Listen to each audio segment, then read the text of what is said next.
বাবাজিরা ভাইরাই আমার, দয়া রাসূল সাল্লাল্লাহু আলাইহি ওয়াসাল্লামের মদিনার মসজিদে লম্বা একটা লিস্ট করা আছে। সবাই একে একে দায়িত্ব নিয়েছে। ওই বেদবার দায়িত্বটা আমি নিলাম, ওই এতিমের বাচ্চার দায়িত্বটা আমি নিলাম। এতিমের বাচ্চার নামের পাশে নাম লিখে দিল। কেউ লিখেছে আব্দুর রহমান বলে, কেউ লিখেছে আব্দুল জব্বার বলে। আমি ওর দায়িত্ব নিলাম, আমি ওর দেখাশোনা করব। শেষে একজন বয়স্কা বেদবা মহিলার নাম লেখা আছে, নামের পাশে দায়িত্ব নেওয়ার কোন ব্যক্তির নাম লেখা নাই। ওমরে ফারুক রাদিয়াল্লাহু তাআলা আনহু তিনি কি করলেন, ওই বেদবার নামের পাশে ওমর ইবনে খাত্তাবের নামটা, খাত্তাবের বেটা ওমরের নাম লিখে দেওয়া হয়ে গেল। হযরতে ওমরে ফারুক রাদিয়াল্লাহু তাআলা আনহু ফজরের নামাজটা আদায় করেছেন, ইশরাকের নামাজটা পড়ে পা পা করে চলে গেলেন। ওই বৃদ্ধা মহিলার ঘরের দরজার সম্মুখে দাঁড়ায় ওমরে ফারুক সালাম জানায়, আসসালামু আলাইকুম ওয়া রাহমাতুল্লাহি ওয়া বারাকাতুহু। ঘরের ভিতর থেকে সালামের জবাব দেয়, কে বাবা? ও মা, আমি খাত্তাবের বেটা ওমর। কে চাই বাবা? ও মা, একবার দরজা খুলে দাও মা, তোমার ঘরটা মুছে দেবো, তোমার কাপড়গুলো একটু ধুয়ে দেবো, তোমার হাত পা গুলো একটু মুছে দেবো, কুয়া থেকে পানি এসে তো নিয়ে তোমাকে পান করাবো। ও মা, তোমাকে একটু খাবার খাওয়াবো। ঘরের ভিতর থেকে বুড়ি মা আওয়াজ দিয়ে বলে, বাবা ওমর, যাও বাবা, ফিরে যাও। প্রতিদিন একটা মানুষ আমার সেবা করে যায় বাবা, যাও যাও, ফিরে যাও।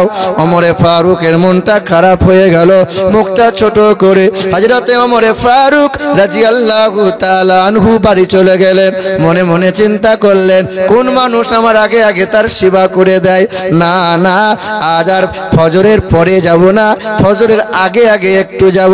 ওমরে ফারুক দ্বিতীয় রাত্রিতে ফজরে আজান হওয়ার পূর্বে চলে গেলেন। ওই বৃদ্ধা মহিলার দরজার সম্মুখে দাঁড়িয়ে গেলেন, আওয়াজ দিয়ে সালাম জানাই, আসসালামু আলাইকুম ওয়া রাহমাতুল্লাহি ওয়া বারাকাতুহু।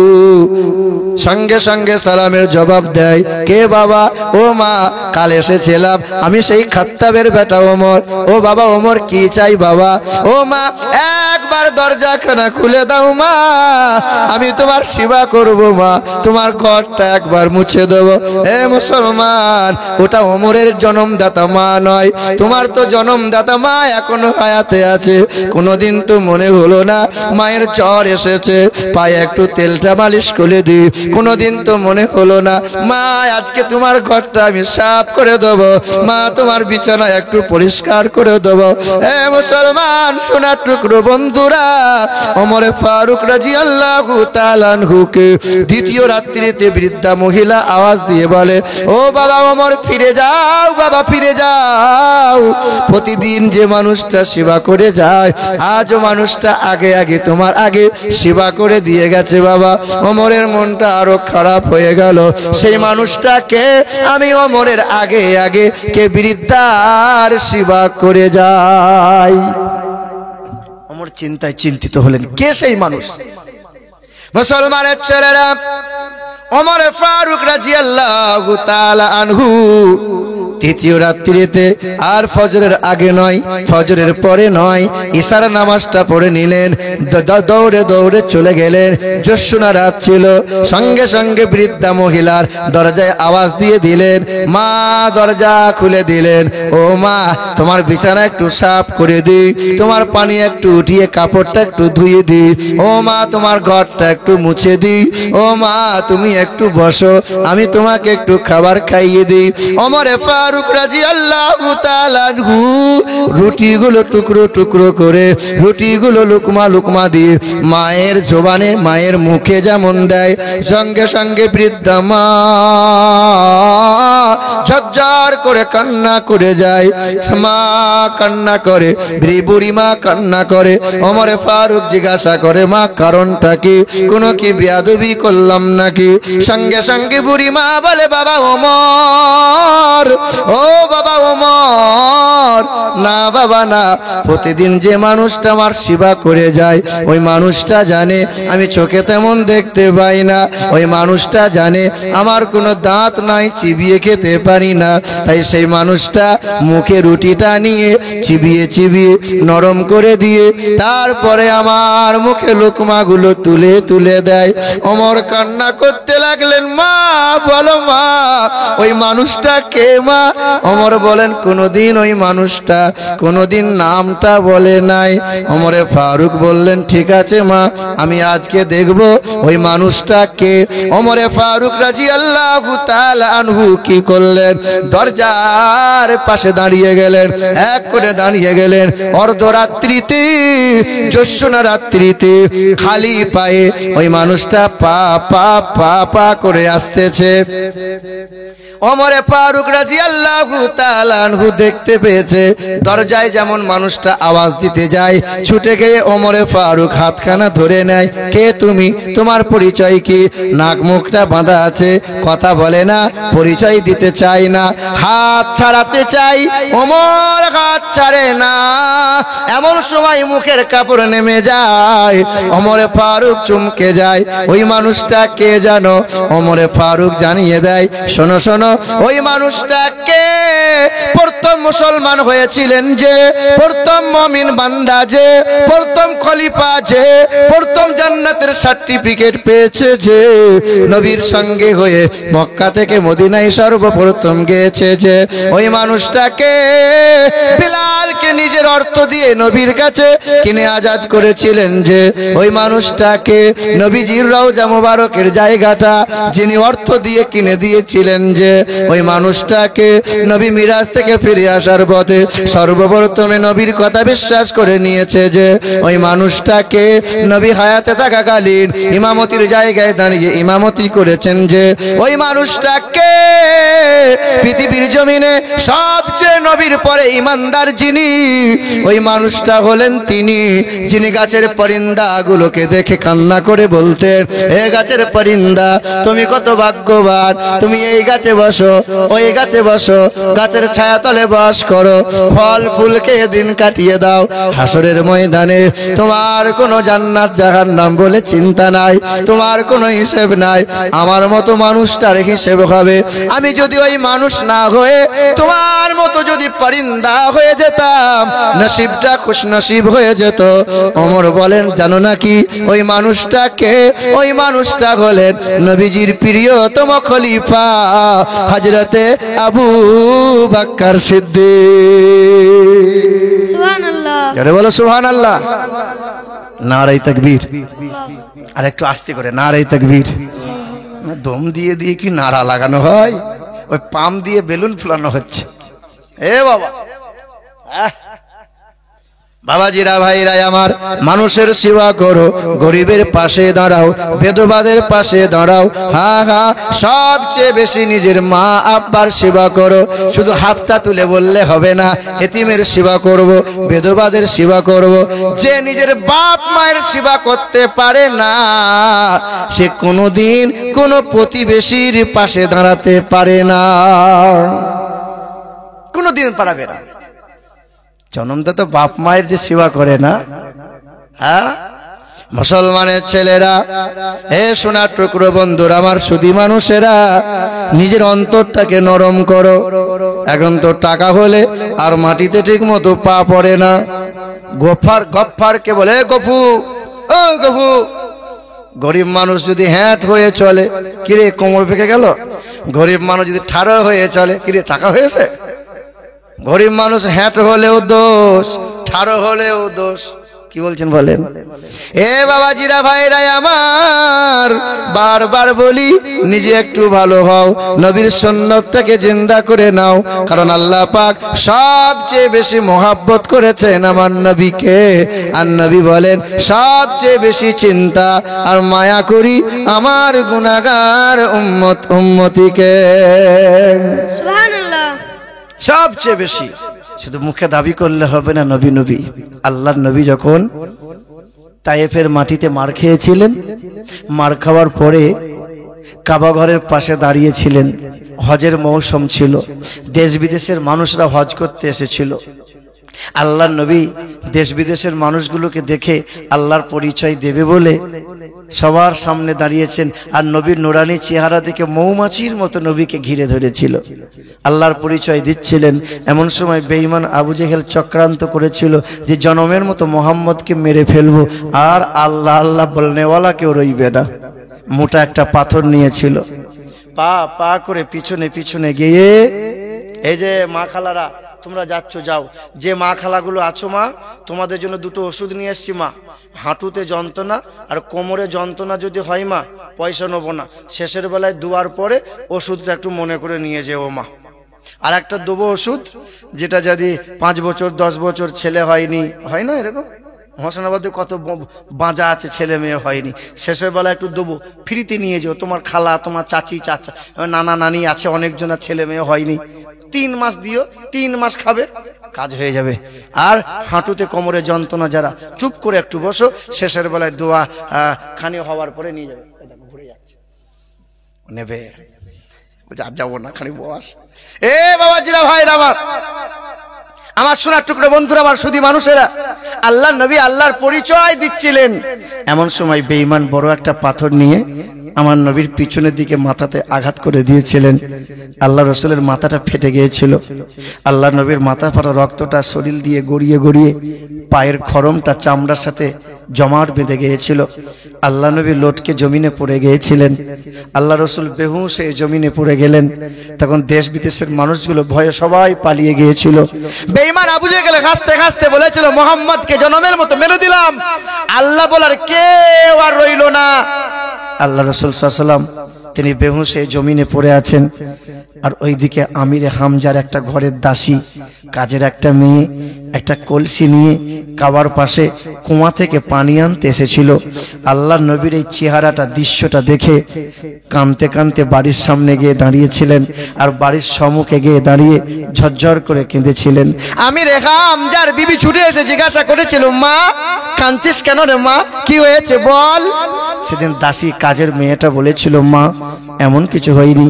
বলে, মা তোকে তো পানি আনতে পাঠিয়েছিলাম, তোর সাথে কেউ কি দুর্ব্যবহার করেছে, খারাপ ব্যবহার করেছে? বলে না। বলে কি হয়েছে বল?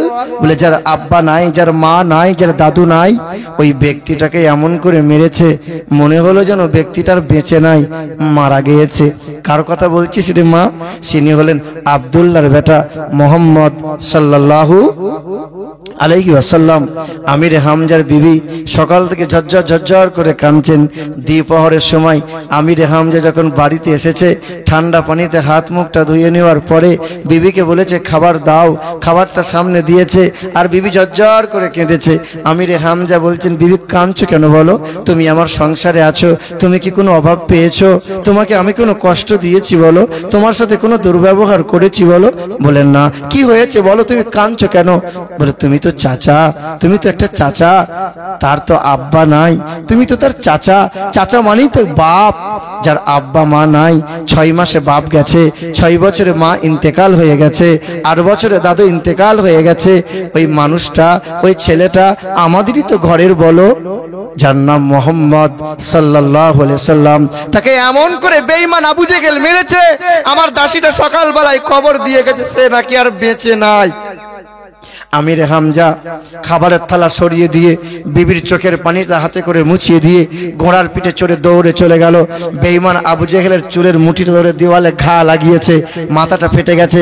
আর আমিরে হামজা বলেছে, বেঈমান আবু জেহেল, এরপরে কখনো কোনোদিন যদি আমার নবীর উপর এতটুকু আঁচ রেখেছো, কষ্ট দিয়েছো, হয় সূর্যটা সেই দিন তোমার জন্য উঠবে, আর না হয় সূর্যটা আমার জন্য উঠবে। আমিরে হামজা রাদিয়াল্লাহু তাআলা আনহু সেদিন বেঈমানকে থেট দিয়ে আমার নবীকে খুঁজে খুঁজে বেড়াচ্ছে, আমার নবী কোথায় আছে, আমার নবী কি সত্যি ইন্তেকাল হয়ে গেল, নবীর কি হলো? সেদিন আল্লাহর নবীকে এক সাহাবী কাবা ঘরের ভিতরে নিয়ে গিয়ে উরুতে মাথা রেখে নবী শুয়ে আছেন, মাথার উপরে সেই দিন দিন সাহাবীটা আল্লাহর নবীর মাথার উপরে হাওয়া করছিলেন। আল্লাহর নবীর কানে কানে বলছেন, রসুল, সবাই যখন আপনাকে ছুড়ে গেছে, সবাই যখন আপনাকে ভুলে গেছে, আপনার আপন চাচা আমির হামজা আপনাকে ভুলে যায় নাই, আপনাকে খুঁজে বেড়াচ্ছে। আল্লাহর নবী উঠে বসলেন। চাচার কথা শুনে নবী কাঁদতে লাগলেন। আমির হামজা চাচা টুকটুক টুকটুক করে এলেন। আল্লাহর নবীকে দেখে বলছেন, আব্বু, তোমার খুব কষ্ট হয়েছে বলো, বলো তোমার খুব কষ্ট হয়েছে বলো, আমি তোমার চাচা। না, তুমি আমাকে আব্বু বলে ডাকবে, যতদিন আমি বেঁচে আছি আমি তোমার সুখ দুঃখের সঙ্গী হয়ে থাকবো, মাথার ছাতা হয়ে আমি দাঁড়াবো, তুমি মনে কষ্ট নেবে না।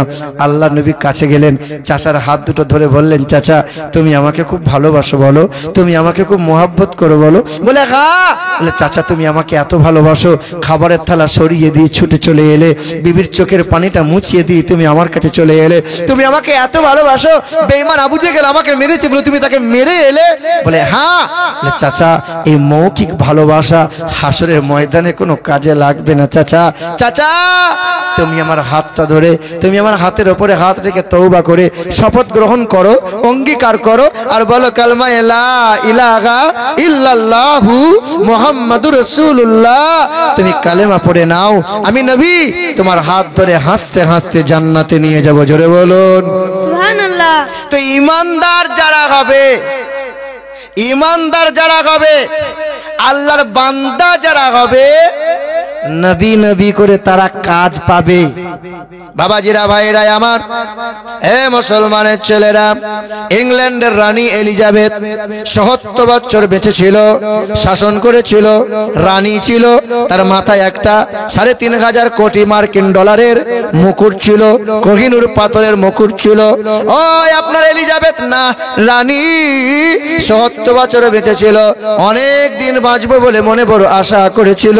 নামি দামি ডাক্তারদের খাবার পরীক্ষা হতো, সকাল সন্ধ্যা শরীর চিকিৎসা হতো, দামি বিছানায় শুয়ে থাকতো। হাগা জীবনে আল্লাহকে মেনে নাই, আমার রাসূলুল্লাহকে মেনে নাই। ওই ব্যক্তি মারা গেছে, জাহান্নাম জাহান্নাম। কিন্তু একটা বিশ্বা মহিলা দেহ ব্যবসা করত, ইমানদার ছিল, আল্লাহ আল্লাহ রাসূলের বিশ্বাস আর মোহাব্বত করে নিয়েছিল, ইমানদার ছিল। ওই মহিলা রাস্তা দিয়ে যাওয়ার পথে একটা পিপাসিত অবসুস্থ কুকুরকে দেখতে পেয়েছিল, নিজের ওড়নাটা কুয়ার মধ্যে ফেলে দিয়েছিল, কুয়ার পানি ভিজিয়ে নিয়ে ওই কুকুরটাকে পান করিয়েছিল, কুকুরটা সুস্থ হয়েছিল। আল্লাহর নবী বলেন, আমি ওই নারী, ওই মহিলাকে জান্নাতি হতে দেখতে পাই। সুবহানাল্লাহ। আমল কম ছিল, কিন্তু ঈমান মজবুত থাকার কারণে, একটি ছোট্ট আমলের কারণে ওই বিশ্বা মহিলাও নবী বলছেন জান্নাতি। আপনার অনেক আমল আছে, কিন্তু ঈমান নেই, ঈমান গোলমাল। বাবাজিরা, ভাইরা আমার, এ মুসলমানের ছেলেরা, এ আমার নওজোয়ান যুবকেরা, ভারতের জমিনে একটা বামুনের কথা বলে দিয়ে যায়, যিনি অক্সফোর্ড বিশ্ববিদ্যালয় থেকে 12টা ভাষায় এমএ করেছিলেন। উত্তর ভারতের মথুরার বৃন্দাবনে দেবাশীর মন্দির, 300 বিঘা জমির মধ্যখানে দাঁড় করানো মন্দিরটা দেবাশীর মন্দির। ওই মন্দিরের পূজারী হয়েছিলেন তিনি। একদিন পূজা অর্চনা করলে পরে বস্তা বস্তা ফল হয়, লাখ লাখ টাকা দিনে রাতে রোজগার হয়। সেই মানুষটার নাম হলো ডক্টর শিবশক্তি সরোজি। বাবার নাম হলো মহন্তং প্রতং দাসদাসী, মায়ের নাম হলো ভানুমতি কর, বিবির নাম হলো শ্রদ্ধা দেবী, একমাত্র কন্যা, কন্যার নাম হলো অক্সফোর্ড। এ মুসলমানের ছেলেরা, ডক্টর শিবশক্তি সরোজি সাধারণ কোনো ব্যক্তি নয়। অক্সফোর্ড বিশ্ববিদ্যালয় বিশ্বের মাটিতে 1 নম্বর বিশ্ববিদ্যালয়। অক্সফোর্ড বিশ্ববিদ্যালয় থেকে 12টা ভাষায় এমএ করেছিলেন। হাজার হাজার শিষ্য ছিল, ভক্ত ছিল, অসংখ্য তার শিষ্য ছিল। শুধু ভারতের নয়, ইংল্যান্ডে বলেন, জাপানে বলেন, আমেরিকা বলেন, দেশ বিদেশে অনেক তার শিষ্য হয়ে গিয়েছিল। আমেরিকা দেশ থেকে ফেরার পথে আপনার দিল্লির বিমানবন্দরে বসেছিলেন। হঠাৎ এমন সময় দেখতে পেলেন একদল মানুষ বিমানের সিঁড়ি দিয়ে নামতেছে। এক হাতে পানির জার আছে, পানির জার, এক হাতে কেতা কম্বল ব্যাগ আছে। জিজ্ঞাসা করতে গেলেন, আপনারা কারা? বলে আমরা হাজী সাহেব কোথা থেকে আসছেন? মক্কা মদিনা থেকে হজ করে আসছি। আপনাদের হাতে কি? বলে পানি পানি। বলে আপনার দেশে কি পানি নাই? বলে এই পানি সেই পানি নয়, এ হলো আবে জমজমের পানি। কি পানি? জমজমের পানি। মুসলমান বাবারা ভাইরা আমার, এই পানি কোন পানি? যে পানি পান করলে পরে রেগুলার পান করার কারণে লিভারে তার কোনো রোগ হয় না, তার কোনো সমস্যা আসে না। সেই দিন আপনার ডক্টর শিব শক্তি সরোজি বলেছিলেন এই পানিটাকে একটু দেওয়া যাবে। জমজমের পানি নিয়েছিলেন, দিল্লির বড় ল্যাবে তিনি পরীক্ষা করতে দিয়েছিলেন। 10 বার পরীক্ষা করেছিলেন। ডক্টররা বলেছিলেন হ্যাঁ হ্যাঁ, পৃথিবীর জমিনে অনেক পানি পরীক্ষা করলাম, কিন্তু এমন একটা পানি পরীক্ষা করলাম যে পানিতে বিন্দুমাত্র কোনো জীবাণু নাই। সেই দিন ডক্টর শিব শক্তি সরোজি বাইবেল পড়েছিল, চান্দাবাস্তা রিসার্চ করেছিল, কোরআন রিসার্চ করেছিল, হাদিস নিয়ে রিসার্চ করেছিল। তিনি জ্ঞানী মানুষ, পণ্ডিত মানুষ, রিসার্চ করে করে জানতে পারে বেদের ভাষায় লেখা আছে নবী নবী নবী নবী, সব জায়গায় আছে নবী নবী। নবীর প্রশংসা ছাড়া কোনো নাজাত নাই, নবীর প্রশংসা ছাড়া কোনো ধর্মগ্রন্থ নাই। আমরা আহলে সুন্নাত ওয়াল জামাতের মানুষ কেন এত নবী নবী করি? যেন মুসলমান মিলাদ পড়ি, নবী নবী করি, ফাতিহা পড়ি, নবী নবী করি, দরুদ ও সালামে নবী নবী করি, জালসা মাহফিলে নবী নবী করি, কথায় কথায় নবী নবী করি। কেন এত নবী নবী করি? আল্লাহ সর্বদাই নবী নবী করে, ফেরেশতারা নবী নবী করে, ভোর গেলে মান্ডা নবী নবী করে, জান্নাতের পাতাগুলো নবী নবী করে, তামাম নবী পয়গম্বরেরা নবী নবী করে, তামাম জান্নাতের রমণীরা নবী নবী করে।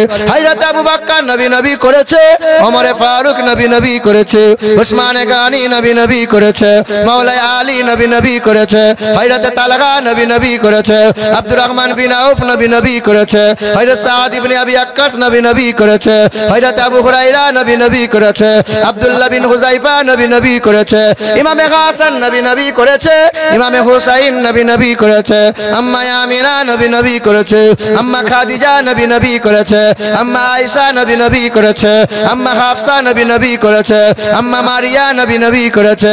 প্রাণে প্রিয় দস্তগীর মহিউদ্দিন আব্দুল কাদের জিলানী সারা জীবন নবী নবী করেছে, হাসান বসরি নবী নবী করেছে, আপনার ফজাইল ইবনে আয়াজ নবী নবী করেছে, বাশার গাফি নবী নবী করেছে, হাবিবে আজমি নবী নবী করেছে, উসমান হারুনি নবী নবী করেছে, খাজা মাইনুদ্দিন নবী নবী করেছে, খাজা কুতুবউদ্দিন নবী নবী করেছে, খাজা ফরিদউদ্দিন নবী নবী করেছে, খাজা শামসুদ্দিন নবী নবী করেছে। এ মুসলমানের ছেলেরা কেন এত নবী নবী করি? ইমামে আজম আবু হানিফা নবী নবী করেছে, ইমামে শাফি নবী নবী করেছে, ইমামে মালিক নবী নবী করেছে, ইমাম আহমদ বিন হাম্বল নবী নবী করেছে।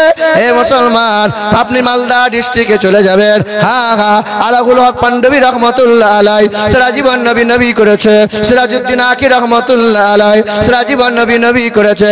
পাথর চাপড়ি চলে যান, দাতা মাকদুম শাহ সারা জীবন নবী নবী করেছে, ইমাম আহমদ রেজা ফাজলে বেরেলভি আলাইহি রাহমাতু ওয়া রিজওয়ান সারা জীবন নবী নবী করেছে। আমরা আহলে সুন্নাত ওয়াল জামাতের মানুষ সারা জীবন নবী নবী করে বাঁচতে চাই, নবী নবী করে মরতে চাই। বলতে পারলেন না সুবহানাল্লাহ? ঢাকার বলতে হবে না। কে বা বলবে? কজন আর আছে হাত গোনা? তিনটেই সমাপ্ত করে দেবো, 10-20 মিনিট বলি। হ্যাঁ বলছে আবার হ্যাঁ, আজান কটায় হবে? 4:30 হবে, তখন আমি বন্ধ করব। 3টে বাজলে আর এগোবে না। আপনি আগে ওঠাননি কেন? দাওয়াত করেছেন মানে আপনি মাথাটা কিনে নেননি। ভোরবেলায় আপনি উঠাবেন, দিয়ে 4:30 পর্যন্ত ফাঁকা ময়দানে গোল মারেন, আপনি সম্ভব? বাবাজিরা ভাইরা আমার, কখনোই সম্ভব নয়। আমি শুধু চেয়েছিলাম বাবু আমাকে একটু শোয়ার জায়গা করে দাও, বদনাম করতে নেই। আমি তো এসে গিয়েছিলাম 8:30টায়, ঢুকে গিয়েছিলাম, গাড়ি পার হয়ে চলে গিয়েছিল, আবার গাড়ি বেঁকিয়ে নিয়ে এলাম। শুধু বলেছিলাম সে 1টা-2টোর সময় উঠাবে, আমাকে 2-1 ঘন্টা ঘুমাতে দাও। জায়গা করে দিয়েছিলেন? দেননি, দিতে পারেননি। মসজিদে জায়গা ছিল তো, মার্বেলের উপর শোন, আপনি মার্বেলের উপর শুয়ে থাকুন। আল্লাহু আকবার। কিরকম জবাব দিচ্ছেন আপনি? ও যে মসজিদ ছিল, তো গোটা মসজিদ ছিল, একটা বিছানাও তো বিছিয়ে দিতে পারতেন। জাহিরত আপনি শোন, আপনার টাইম এখন নাই, রাত 2টোর সময়। আল্লাহ বলে চালিয়ে যান, আপনি তো এক রাতের খদ্দের, কাল থেকে আপনাকে পাওয়া যাবে না, আমাকে সারা প্রতি রাত জাগতে হবে। আল্লাহু আকবার। আপনি দিলেন আর না দিলেন, আমি জানলে পরে আসতাম না, কসম সে বলছি। আমাকে শুধু তারিকুল মোহাব্বতের ছেলে, আলেম মানুষ, ভক্তিতে দাওয়াত গ্রহণ করেছি, তাই বলে এটাই নয় যে সন্ধ্যার আগে বসিয়ে রেখে রাত 2টোর সময় আপনাকে উঠাবো। আল্লাহু আকবার। আমাদের প্রতি রাত জাগতে হয়, বিশ্বাস করেন, প্রতি রাত জাগতে হয়। আজকে দিনেও একটা ঘন্টা ঘুমাতে পাইনি, বহু দূরে ছিলাম, অনেক বেলা করে ঢুকেছি, আবার 12 হতে হয়েছে। আমাদের 2-1 মিনিট যদি 2-1 ঘন্টা যদি না ঘুমাই, দেহ কি করে চলবে বলেন? আমাদেরকেও তো বাঁচতে হবে। আল্লাহ পাক আমাকে আপনাকে মাফ করেন, জোরে বলেন আল্লাহুম্মা আমিন। আল্লাহুম্মা আমিন। আল্লাহ পাক কবুল করেন।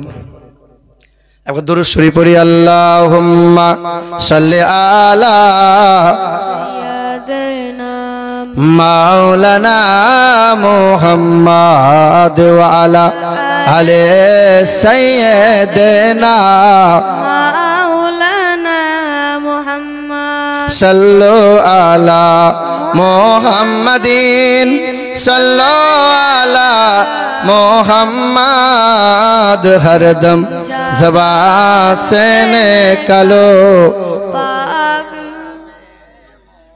हरदम ज़बान से निकालो।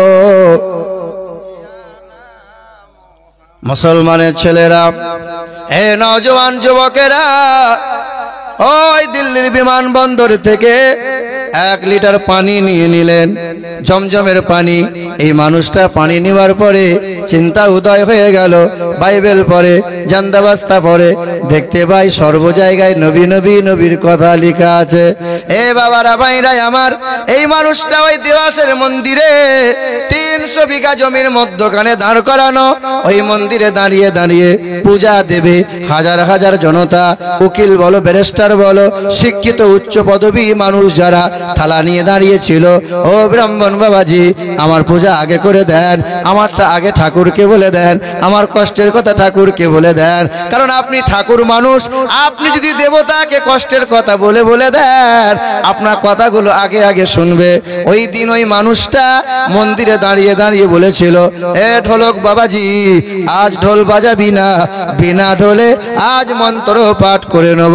সেই দিন মন্দিরে দাঁড়িয়ে দাঁড়িয়ে বলেছিল, সন্তা সরতি শতপতি মর্মেহে সুন্দরম মঙ্গলম মংমদাবতী তদিবদকরন্তে প্রকৃতির্তা বিরসনাং ভক্কায়েত সদা ভেদা শস্ত্রে শ্রীতা লা ইলহা হরতি পাপম ইল্লু ইলহা পরম পদম জন্ম বৈকুণ্ঠ পরবাপ ইনতীত জপি নামে মুহাম্মাদাং আল্লাং জষ্টাং অষ্টগুণ পুরুষং দীপজন্তি কৌলং চ দমশ্রতং চ বহুভাষিতা চ দানং যথা শক্তি কৃতজ্ঞতা চ। পৃথিবীর জমিনে আসবেন একজনা গুরু, হা হা, মন্দিরে দাঁড়িয়ে দাঁড়িয়ে উচ্চ স্বরে সবার সম্মুখে জানিয়ে দিয়েছিল, কালমা লা ইলাহা ইল্লাল্লাহু মুহাম্মাদুর রাসূলুল্লাহ। বেদের সামবেদে 2 নম্বর অধ্যায়ে 21 নম্বর মন্ত্রে লেখা আছে, মৌমাদাবাতি তদিবদকরন্তে প্রকৃতির্তা বিরসনাং বাক্যায়েত সদা বেদা শাস্ত্রে শ্রীতা। তিনি হবেন বিশ্বের মহান নেতা, তিনি হবেন জগৎগুরু। The name whose first letter will be M and the last letter will be D. যার নামের প্রথম অক্ষর হবে এম, শেষের অক্ষর হবে ডি। যার নামের প্রথম অক্ষর হবে ম, শেষের অক্ষর হবে দ, তিনি হবেন সত্যপ্রিয় সততা, তিনি বীর্য মাংস ভক্ষণ করিবেন। তার নামের প্রথম অক্ষর হবে ম। হা হা, ওই বাংলাদেশের একটা শিল্পী গান গায়, হিন্দুদের ঘরের ছেলে নকুল কুমার বিশ্বাস, সে একটা গান লিখেছে, ম দিয়ে গান লিখেছে, ম দিয়ে মৌলা, ম দিয়ে মক্কা, ম দিয়ে মদিনা, ম দিয়ে মসজিদ, মসজিদ, ম দিয়ে মাদ্রাসা, ম দিয়ে মক্তব, ম দিয়ে মৌলানা, ম দিয়ে মুফতি, ম দিয়ে মুহাদ্দিস, ম দিয়ে মুফাসসির, ম দিয়ে মুসাল্লা, ম দিয়ে মিম্বার, ম দিয়ে মেহরাব, ম দিয়ে মুয়াজ্জিন, ম দিয়ে মুমিন, ম দিয়ে মুসলমান, ম দিয়ে মাগফিরাত, ম দিয়ে মা, ম দিয়ে মিনার, ম দিয়ে হয় মুহাম্মাদুর রাসূলুল্লাহ। বেদের ভাষায় লেখা আছে পৃথিবীর জমিনে আসবেন তিনি জগৎগুরু হয়ে, তার নাম হবে মুহাম্মাদুর রাসূলুল্লাহ। মন্দিরে কালেমা পড়ে নিল, কালেমা লা ইলাহা ইল্লাল্লাহু মুহাম্মাদুর রাসূলুল্লাহ। থালা ভর্তি ফল ছিল, বেলপাতা ছিল, জবা ফুল ছিল, সবার হাত থেকে থালাগুলো জমিনে পড়ে গেল। সবার চোখ চরক হয়ে গেল, সঙ্গে সঙ্গে সব উত্তেজিত হয়ে গেল। ডক্টর শিব শক্তি সরোজি বামুনের গলার পইতে ধরে ছিঁড়ে দিল। সেই দিন বামুনকে ধরে মন্দির থেকে বার করিয়ে দিল। তুমি মন্দিরে দাঁড়িয়ে দাঁড়িয়ে নবীর কালমা বলো, তুমি মন্দিরে দাঁড়িয়ে দাঁড়িয়ে ইসলামের গান বলো। না না না না, মন্দির থেকে বার করে দিল। যার কাছে যেমন ছিল তেমন করে আঘাত করে দিল। সারা শরীর রক্ত থেকে রঞ্জিত হয়ে গেল। রক্তমাখা চেহারা নিয়ে টুকটুক করে চলে গেল, বাড়ি চলে গেল। দরজায় আওয়াজ দেয়, বাবা ছুটে এসে দরজা খুলে অবাক হয়ে যায়। কারণ কি খোকা, তোমার চেহারায় রক্ত কেন বাবা? এতদিন তোমাকে ডক্টরেট করিয়েছি, কোনোদিন তোমার চিন্তা কষ্ট বলে কিছু দিই নাই। এতদিন তোমাকে লেখাপড়া শিখালাম, কষ্ট বলে কিছু তোমাকে বুঝতে দিই নাই। আজ তোমার কি হয়ে গেল? সেই দিন ডক্টর শিবশক্তি সরোজি বলেছিল, বাবা এতদিন ডিগ্রি অর্জন করেছি, আজ কালেমা পড়ে মুসলমান হয়ে গেছি। সুবহানাল্লাহ। সাচ্চা মুমিন মুসলমান যদি কেউ হয়, সাচ্চা মুমিন মুসলমান যদি হালালি পথে চলে, তার বাড়বে না ধীরে ধীরে কমবে? বাড়বে না ধীরে ধীরে কমবে? আরে দুনিয়াতে কমবে, আখেরাতটা তার বেড়ে বেড়ে বেড়ে বেড়ে যাবে। 2 নম্বরই করো, হারাম খাও, সুদের কারবার করো, জুয়ার আসরে বসো, 4 তলা বিল্ডিং করো, আর মাঝে মধ্যে বাজারে গিয়ে লটারি কাটো। এখানকার মানুষ লটারি কাটে? মুসলমান গো, লটারির দোকানে গিয়ে লটারি কাটছে, বিসমিল্লাহ, আল্লাহ তুমি যেন একটা দাগ দিও আল্লাহ, এরকম করছে, বিসমিল্লাহ। লটারি কি হারাম না হালাল? ফেরেশতারাও চিন্তা করবে, শালা সর্বনাশ, আল্লাহ কি জিনিস তৈরি করেছো তুমি আল্লাহ। হারাম খাচ্ছে তবু বিসমিল্লাহ বলে, হারাম কাটছে তবু বিসমিল্লাহ বলে। এ বাবা